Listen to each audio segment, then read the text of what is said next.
Minutos. Comenzamos el programa del día de hoy con un titular y que tenía que ver con la eliminación del copago en los tramos C y D de FONASA. Es decir, ese 10% o 20% que usted tenía que pagar si pertenecía a este tramo por su bono o por su consulta, ya no lo va a tener que hacer. Ojo, solo en el sistema público de salud. Hay Ahora, ¿gratuidad total? Total en el sistema público de salud. Gratuidad total en el sistema público de salud, que es donde se pretende, ¿no?, avanzar en términos generales, y ahí es cuando vienen las polémicas y se encienden las alarmas, ¿no? ¿Qué va a pasar con las ISAPRES? Porque lo dijeron ya ayer. O sea, esto es la antesala de eliminar efectivamente las ISAPRES. Les habíamos convocado a ustedes a que nos hagan llegar sus preguntas, sus consultas, porque tenemos varios expertos que hoy día van a conversar con nosotros. Vamos a estar con Álvaro Erazo, que fue exministro de Salud, director de FONASA, profesor investigador de CLAPES UC, y está nuestro doctor Ugarte, que anda por ahí, y ahora tomamos contacto con Paula Daza, ex subsecretaria de Salud, directora ejecutiva del Centro de Políticas Públicas e Innovación en Salud de la Universidad del Desarrollo. ¡Ay, tremendo cargo! ¿Cómo está, Paula? Qué gusto saludarla. Hola, Ángeles. Hola, Francesco. Un gusto de conversar con ustedes. Un placer. Aquí en esta reunión. Sí, gracias por estar, porque hay muchas dudas, ¿no?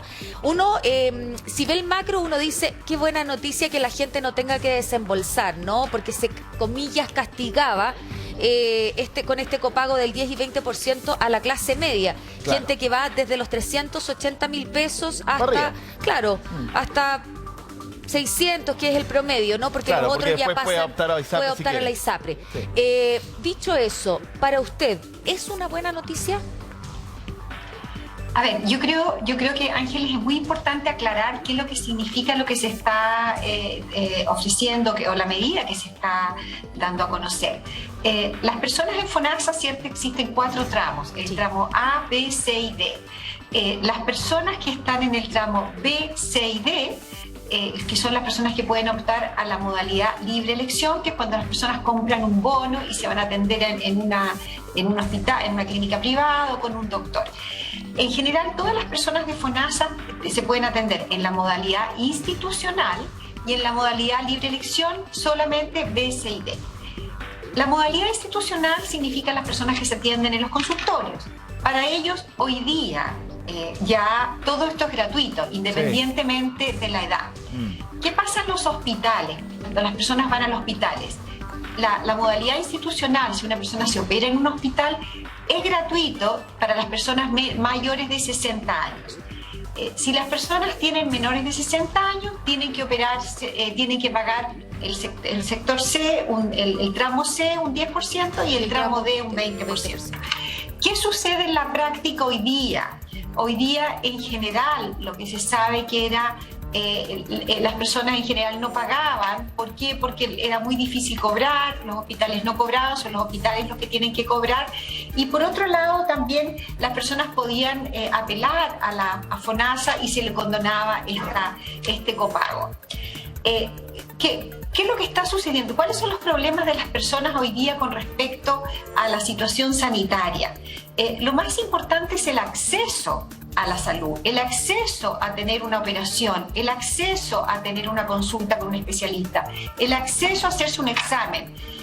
Y por eso las personas que están en estos tramos en general, del tramo C y D, han ido abandonando la atención en los hospitales. Las personas, estamos hablando de menores de 60 años que se le aplica esta nueva propuesta. ¿Por qué? Porque hoy día los tiempos de espera en los hospitales son larguísimos.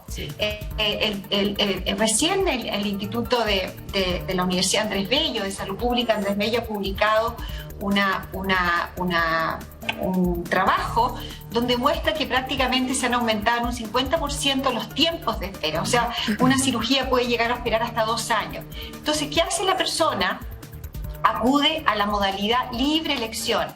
¿Qué significa eso? Que va a una institución privada y tiene que copagar, pero ahí tiene que copagar no el 10%, el 20%, tiene que copagar más de un 50% de la prestación.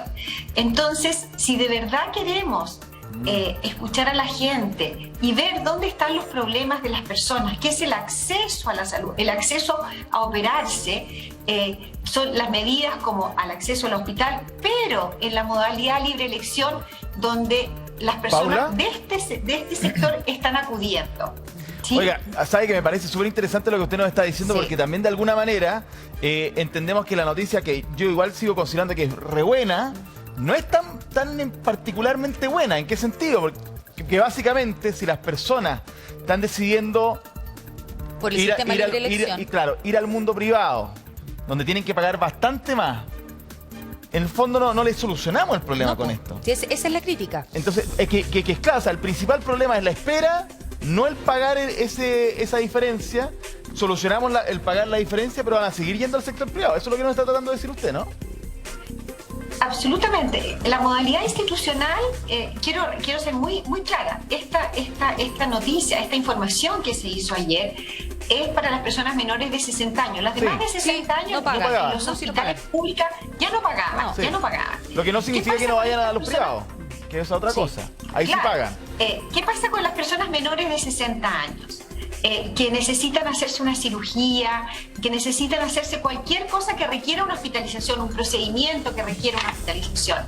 En general, estas personas hoy día están acudiendo al sector privado porque hay convenios con el sector privado. Esta es una medida que se focaliza en un problema que en general no existe mayormente. Es que, Paula, no quiero decir los datos, los datos son públicos. No, es que está bien, está súper bien, pero mire, ¿sabe por qué es importante que lo que usted nos está diciendo, que básicamente lo apoya en datos y en su postura?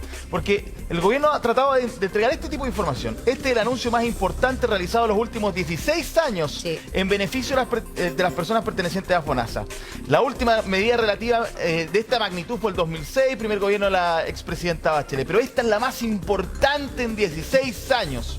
Usted nos está diciendo que al margen de que pueda ser importante o no soluciona el problema. No es el principal problema que tenemos. Entonces, las expectativas son distintas. Claramente es otra cosa.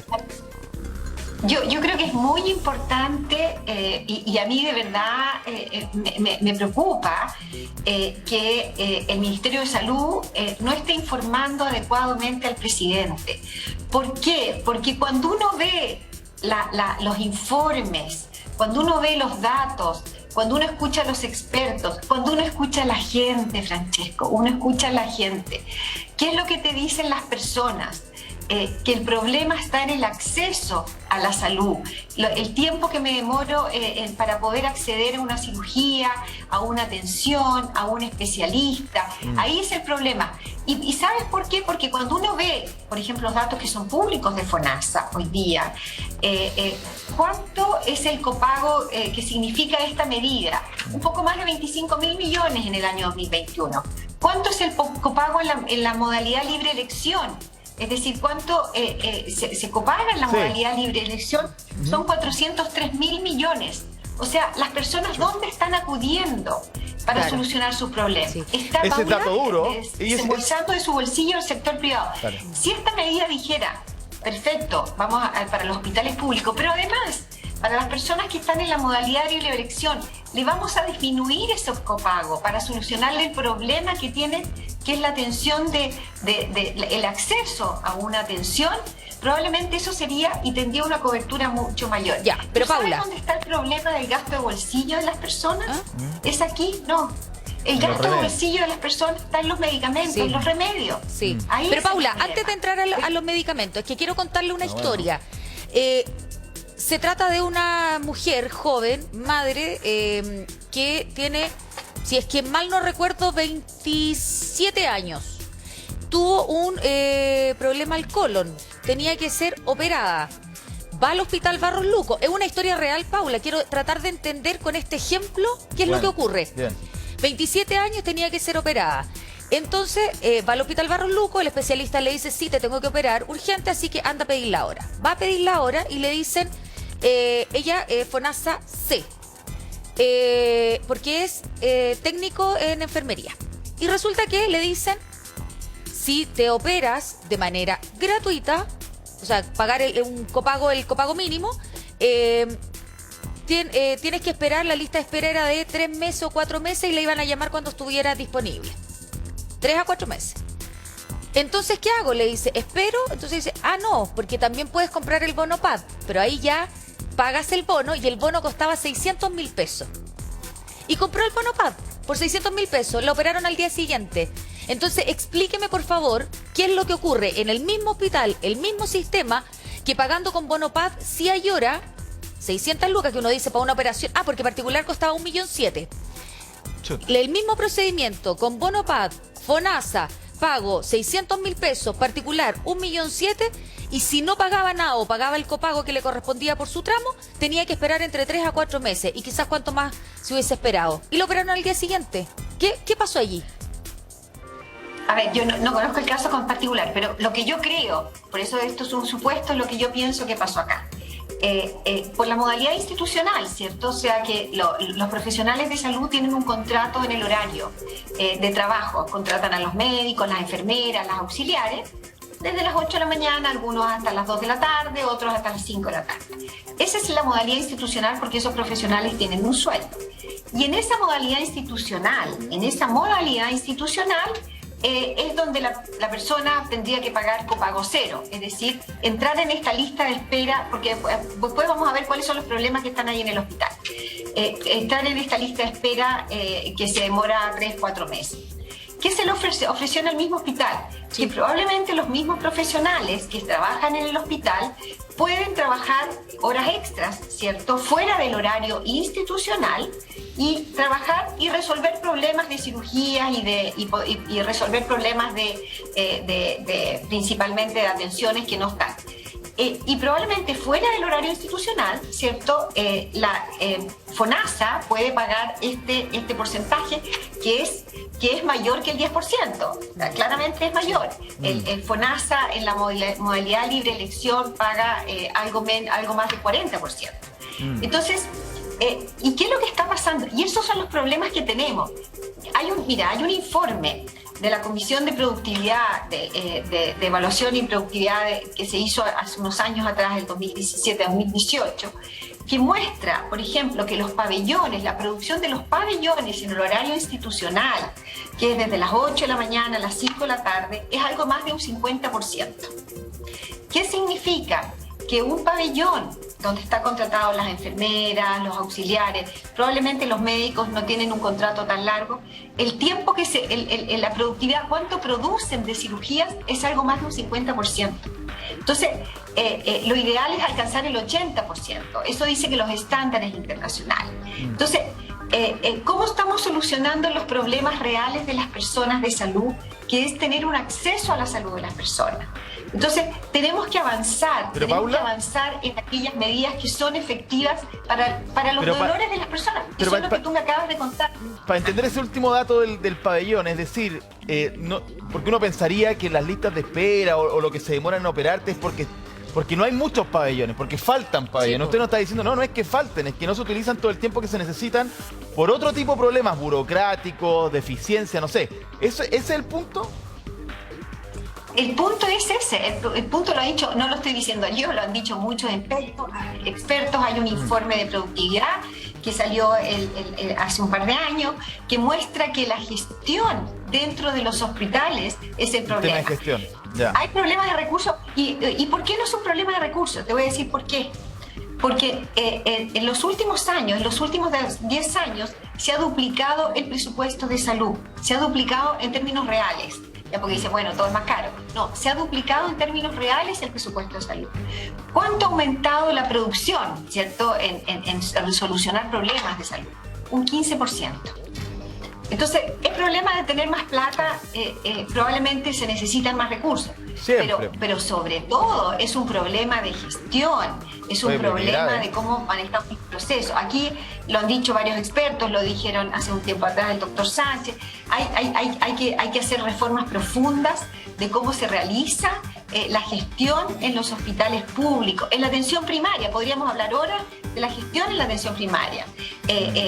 Por ejemplo, yo no me quiero salir del tema, pero ya que entramos en este tema, hace unos días atrás escuché a la ministra decir vamos a hacer una atención primaria para todos, que me parece positivo. La atención primaria es la columna vertebral del sistema de salud. Pero ¿cuáles son los problemas de la atención primaria? Que más de 2 millones de personas, el centro de salud más cercano que tienen es una posta rural. En más de 50% de la población de región metropolitana, de la Araucanía, de Tarapacá, de Atacama, de O'Higgins, más del 50% de esa población, el centro más cercano está en comuna colindante. Claro. En la población rural, el promedio del CEFAM está a 8 kilómetros de distancia. Claro, o sea, entonces, cuando uno ve esos datos, cuando uno escucha a la gente, ¿qué es lo que es? Yo estuve hace un tiempo en Quinoa y me acuerdo con Raúl me decía, yo tengo que caminar 2 horas para ir a un CEFAM. Sí. Entonces, esos son los problemas reales que tienen las personas. Sí. Escuchemos ¿Paula? a la gente. No, de todas maneras. El tema es que uno se preocupa y se alarma un poco porque escuchando esto, y es un diagnóstico que ya está realizado hace varios años, uno nos explica entonces cómo no se le pone el cascabel al gato o se trata de mejorar, o que esas mejoras no han sido suficientes todavía. Se lo pregunto por lo siguiente, porque muchas personas que tienen la posibilidad de salir del sistema de FONASA se van a ISAPRE pensando en que van a tener un mejor sistema de salud. Y estas fueron las declaraciones que ayer causaron polémica, ¿no? Precisamente del director de FONASA. Dice, la idea es que las ISAPRES desaparezcan del mapa de la seguridad social, y esto va en línea, ¿no?, con lo que se presenta en el borrador de la nueva Constitución. Claro que sí. Tal cual. Que las ISAPRES de alguna manera se transformen en seguros complementarios, voluntarios de las personas, pero al margen de la cotización obligatoria. O sea, tú le agregarías ese 7% Claro. plata tuya para poder optar en el futuro. Uno se imagina así el mapa, Claro, ¿no? Es lo que siempre nos han contado. claro, no pero sabemos. claro, el tema es que la postura, porque la Constitución no se ha aprobado, pero el gobierno sí tiene un proyecto, Sí. o tiene la búsqueda, ¿no?, de que el financiamiento sea con un sistema único. Paula, ¿qué le parece a usted esta declaración? A ver, yo encuentro que hay una desvinculación total con las autoridades de salud, con los problemas de la gente. El problema no son las ISAPRES, son las consecuencias en las personas de estas declaraciones. ¿Por qué? Porque hay 3.300.000 personas que están en ISAPRE, Exacto. ¿cierto? Probablemente de ellas se dice, de acuerdo a datos que es público, que probablemente 1,5 millones de personas va a poder acceder a tener un nuevo seguro de salud. ¿Ya? ¿Y quiénes son esas que van a tener un seguro de salud privado? Son las que tienen más altos ingresos. Por lo tanto, a las personas de más altos ingresos estas cosas no le afectan. El problema es que le afectan a las personas más vulnerables.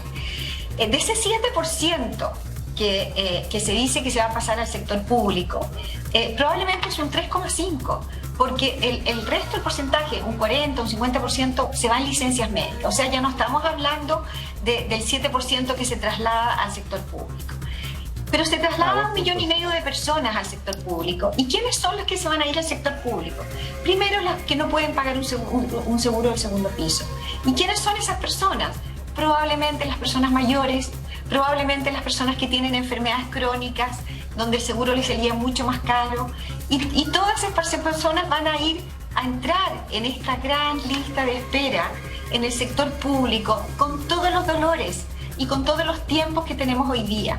Entonces, ¿cómo vamos a solucionar el problema de esta salud para todos con estas medidas que estamos anunciando? Mira, yo les quiero contar, nosotros hicimos un seminario hace unas semanas atrás con expertos internacionales. ¿Ya? Invitamos a la gente de la OECD, de Observatorio Europeo, hablando de estos sistemas de salud. Nosotros en Chile tenemos un modelo en seguro, ¿cierto? ISAPRE, seguro, que hay que cambiarlos, qué duda cabe, hay que mejorarlos, hay que hacer reformas. Yo no estoy por el statu quo, tenemos que mejorar, pero no con estos cambios radicales. ¿Y ellos qué nos dijeron? Nos dijeron que independientemente del modelo de seguro o este sistema universal, los problemas no están ahí. Los problemas están en cómo se articulan las piezas. ¿Qué significa cómo se articulan las piezas? ¿Cómo se realiza la gestión en la atención primaria? Y volvemos al En los origen, la médicos. gestión. Claro, Eso, sí, ese volvemos es al el origen. tema. Claro, el raya para la suma, volvemos al origen. Paula, se nos acaba el tiempo lamentablemente, pero no podemos dejar de preguntar con respecto a la vacunación. El gobierno en donde usted fue subsecretaria de Salud hizo mucho hincapié, y es una de las cosas que se le reconoce, ¿no?, en términos políticos y de salud pública, era la vacunación. ¿Cómo se ve hoy día la vacunación en términos generales con la 4ª dosis? Se está evaluando no poner una 5ª. ¿Y qué pasa con los menores de 17 años? Bueno, nosotros hace unos días atrás sacamos un estudio y hemos visto que durante el mes de junio disminuyó en forma significativa semana a semana el proceso de vacunación, particularmente la cuarta dosis. Y acá me preocupa enormemente los niños.